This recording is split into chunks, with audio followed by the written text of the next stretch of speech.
My advice would be that every adult should have a will in place. And the sort of things that people need to consider in their wills are, first of all, whether they wish to be buried or cremated.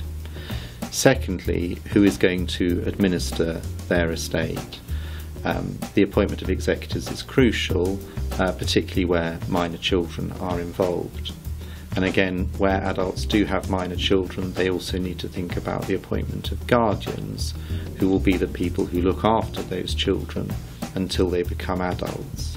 People then need to think about whether they want to leave any specific legacies or specific bequests of personal effects to family and friends.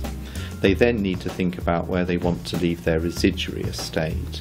The residuary estate is the net estate after all liabilities and any inheritance tax has been paid. I think the main trigger points for reviewing your will would be if your financial assets increase or decrease substantially, if you inherit from other family members, also if you divorce, or even if you move house. Essentially, you should be reviewing your will whenever your circumstances change, and we would recommend at least every 5 years.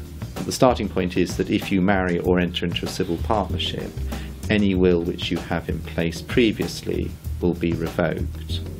However, you can sign a will in expectation of marriage or civil partnership, and what that means is that the will survive the marriage or civil partnership and will remain in full force and effect. So for instance, if you've got a young couple who are thinking of getting married, my advice would be that they do those wills in expectation of marriage so that the wills remain in place. Yes, I think with more and more family situations today, the marriage may be a second marriage and there may be children by a previous marriage. And I think in that situation people need to think about whether they want to put particular assets into trust so that they're sure those assets will pass to the beneficiaries they want.